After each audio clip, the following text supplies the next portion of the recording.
Hello Internet, Seth Skorkowski, and today I want to discuss the Call of Cthulhu adventure, Madness in London Town.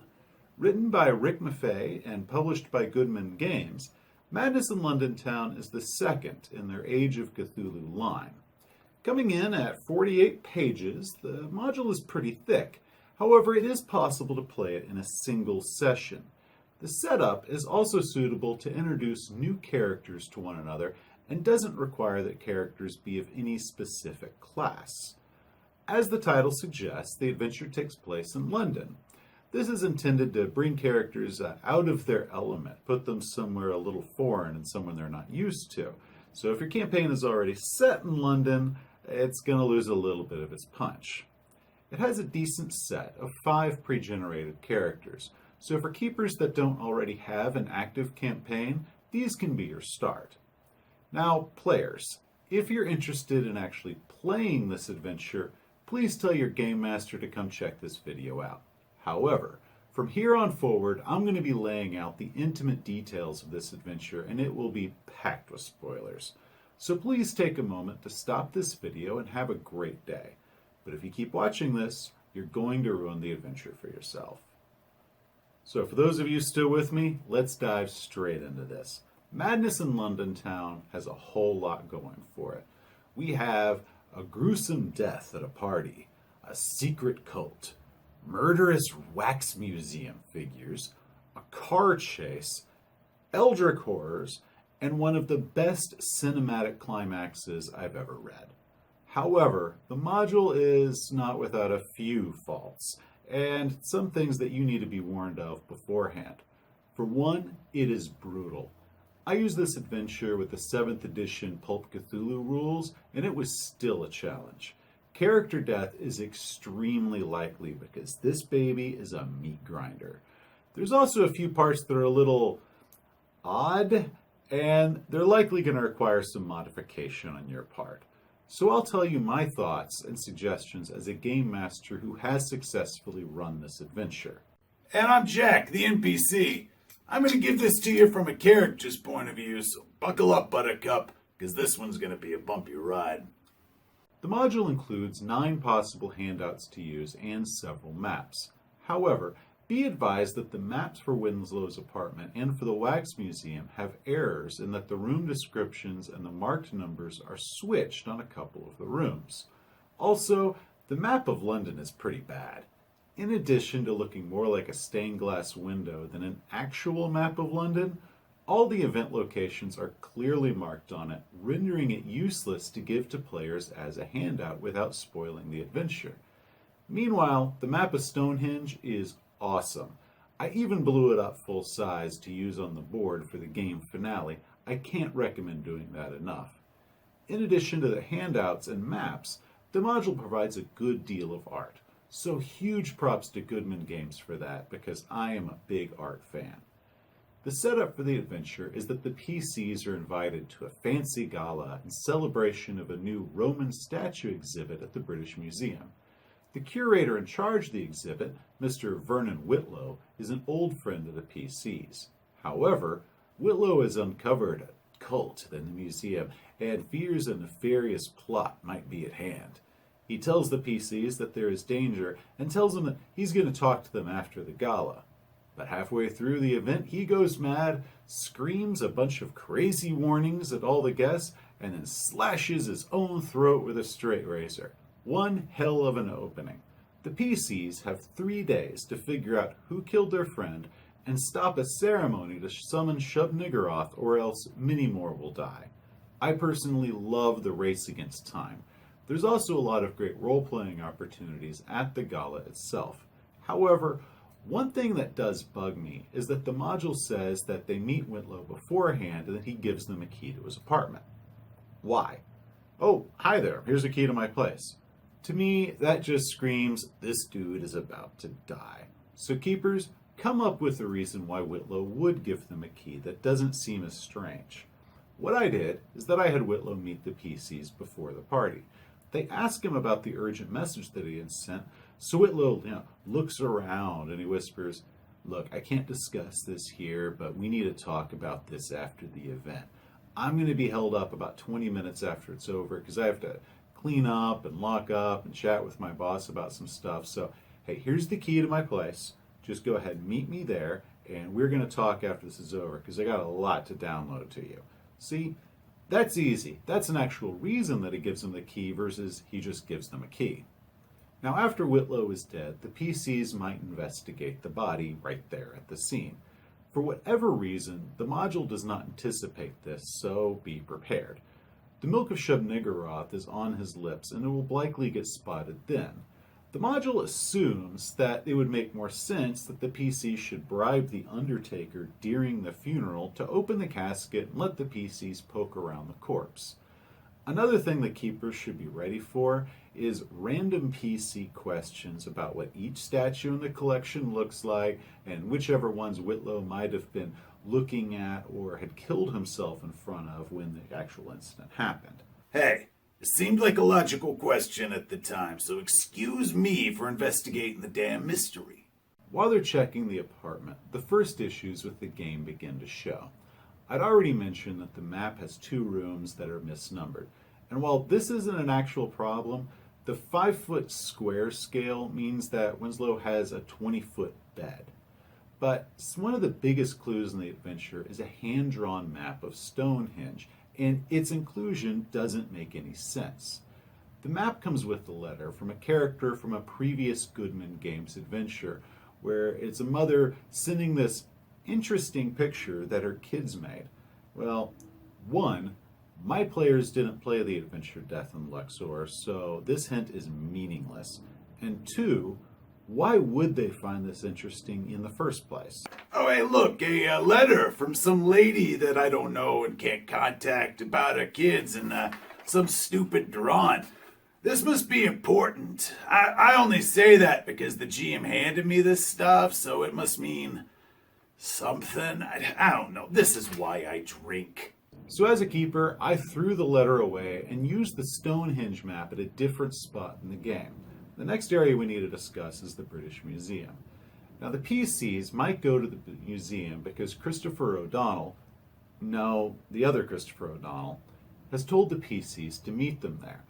The module requires 2 psychology rolls and a persuade check just to get the invitation. I suggest nixing one of these psychology rolls because 2 is overkill. Once they're there, the PCs investigate the offices, and in Dr. Merriweather's desk, among the files and papers, they find a flyer for a wax museum. Hey, everyone, this must be important. I know that because the GM handed it to me. Otherwise, I have 0 reason to care. In a locked drawer, the PCs find a calendar with the solstice circled. This is a big hint. What I did is I added 4 entries over the previous 2 weeks that simply said Zephram's. Hey, everyone. Hey, I found this flyer here for Zephram's Cabinet of Curiosities and Wax Emporium. Dr. Merriweather's been going there a lot lately, so maybe we should check this out, huh? See, I have a reason to care. One huge suggestion that I have is to add a key to Zephram's Wax Museum in the desk. When the PCs go to the museum, the door is locked. The module assumes that they'll just simply be able to pick the lock, but you can't guarantee that they'll be able to pick it and then push the story forward. Even the pre-generated characters that come with the adventure itself, only one of them has locksmithing, and that's only at 30%. Whoa, whoa, whoa! I got more to say about that British Museum scene before you go moving on. Oh, I'm sorry. Yeah. Go on, Jack. Thank you. Anyway, museum basement is the first time that the characters are going to encounter an opponent. This case, it's 2 stuffed animals. Specifically, a tiger and a leopard. And let me tell you, these things are bad news. What made it even worse is that we didn't have any weapons on us at the time. You see, we're not back home in the States. We're in England. And England frowns on guns. Per the investigator's weapons guide, you have to have a high credit rating and be a citizen just to have a gun in Great Britain. So while this sweet, sweet picture shows that investigator blasting that abomination, yeah, we didn't have a gun. So, and this is just an idea, maybe you should have a gun be in Whitlow's apartment. When they're searching it, they could find a single revolver with a little bit of ammo, some relic from one of his expeditions. That way your party has one good weapon among them, and that would really even up the playing field versus these things, because let me tell you something, those cats, they kicked our asses. Now, thankfully, the museum, you can find an unloaded elephant gun there, so hey, that's pretty cool, right?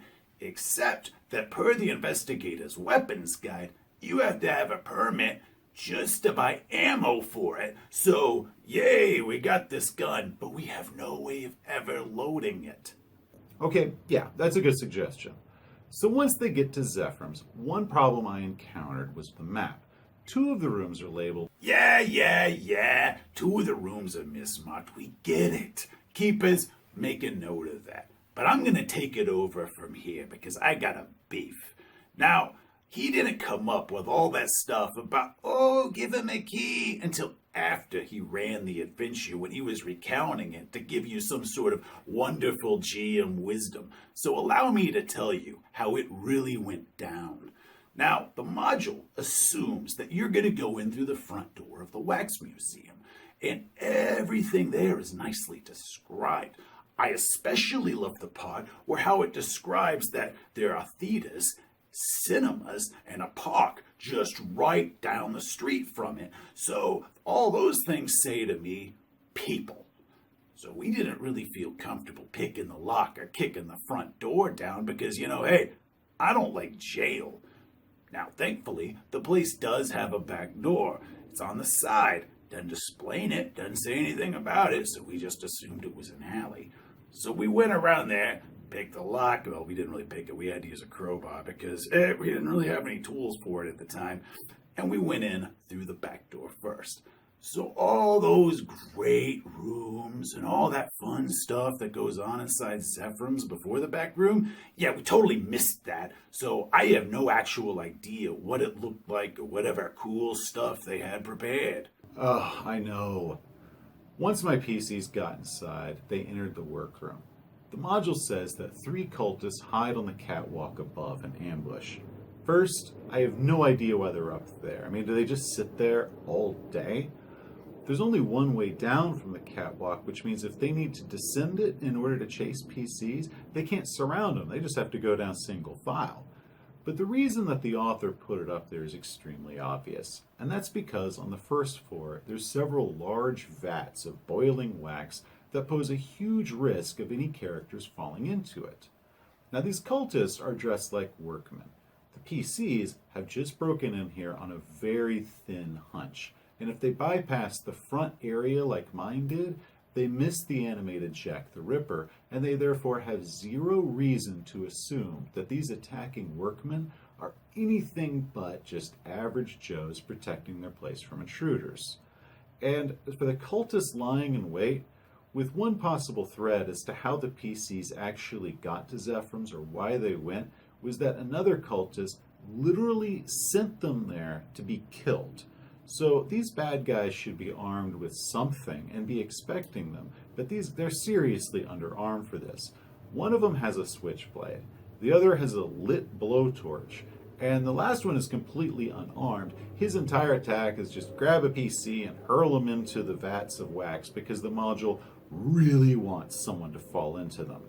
With the blowtorch, the module says, if cultist number 2 falls from the catwalk, is killed, or is knocked unconscious, his blowtorch catches the room alight. So, no luck roll, no chance to stop it. The room goes up, and all those hints that propel the story forward get burned up with it. And falling, killing, or knocking out are pretty much the only 3 choices that you have in a fight. Like I said, they really, really want someone to fall into that wax or get caught on fire. That's why I suppose that the VAT locations, they aren't even marked on the map, because the module just assumes it's the entire floor. My suggestion is that when cultist number 2 does inevitably drop the blowtorch, a luck roll determines if it falls off of the catwalk, and then a second luck roll determines if it falls into one of the wax vats or onto the floor between them. That just seems fair to me, And it also adds a little bit of tension as you're making the characters roll these luck rolls because they know everything will be disaster if they fail them. Once the cultists are dealt with, providing the place isn't on fire, there are several clues that they can find, one of which is a business card with an address on the back. The other is a note. If the handwritings are compared, they're shown to be the same. However, the module didn't provide any copy of this note, so the players sitting around the table cannot actually look at it to compare the handwriting themselves. So what I did is I wrote the note out myself, and for that I used the sketch from the Stonehenge from earlier. The note added, "This is your placement," and put an X on it. I then modified the business card handout to have the exact same handwriting as the note. So, two birds with one stone, and they made way more sense than the sketch coming from two random kids for no reason whatsoever.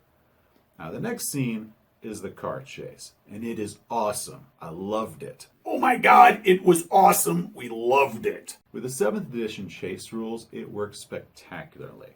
The module allows the PCs to use Whitlow's Austin 16 for the chase, but the Austin 16 wasn't created until 1945, so just tell them that it's an Austin 7 and give it the same stats as a Model T.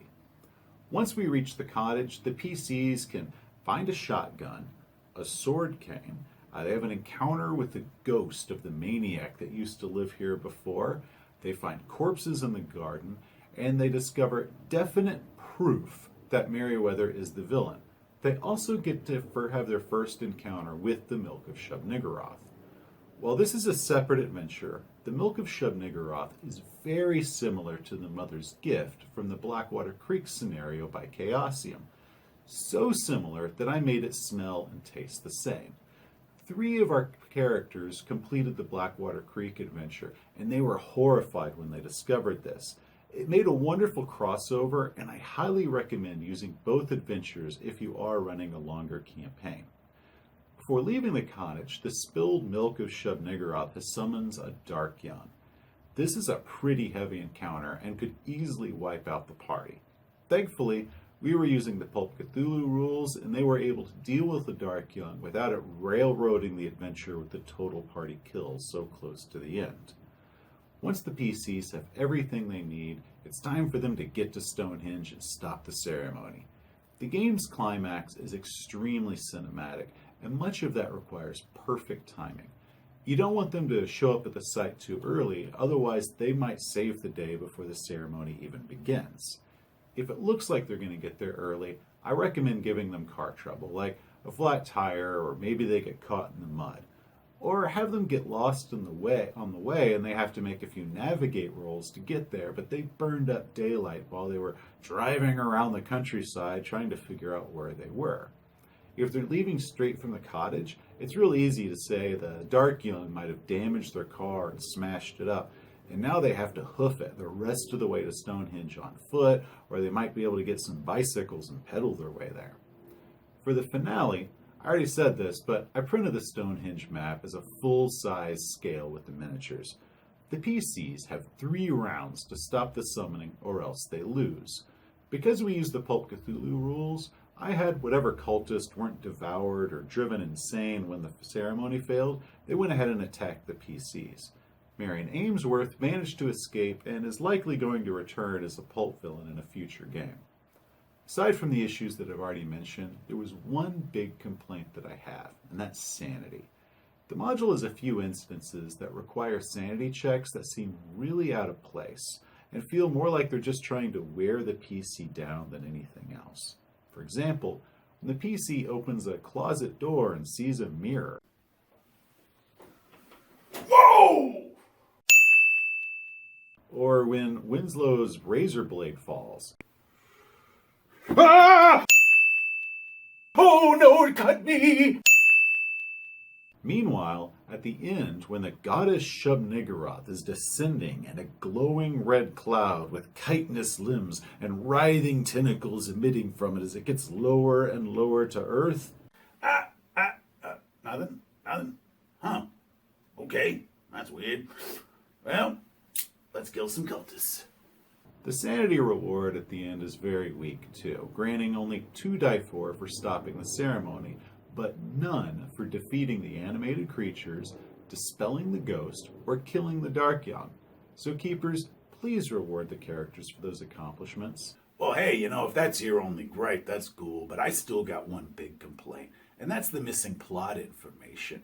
There are a lot of questions that we had that a player character will never, ever, ever get the answers to. It's kind of like a Michael Bay movie. Yeah, it's a lot of fun, a lot of excitement, big explosions, maybe the Shia LaBeouf. But at the end of it, you stop and you think, what the hell was that about, huh? Now, Call of Cthulhu, it's not a Michael Bay movie. Call of Cthulhu is about the story, and a good detective story always answers its own questions. So we did have a few questions, like, why did Whitlow suspect or even know that there was a cult going on at the museum? Why did he suspect O'Donnell? Did O'Donnell know anything? Because why did O'Donnell get killed? I don't know. And then there was this ghost at the cottage with all these bodies buried. What the hell was that about? So yeah, we had fun. We had a blast. It was a great adventure, and it was awesome.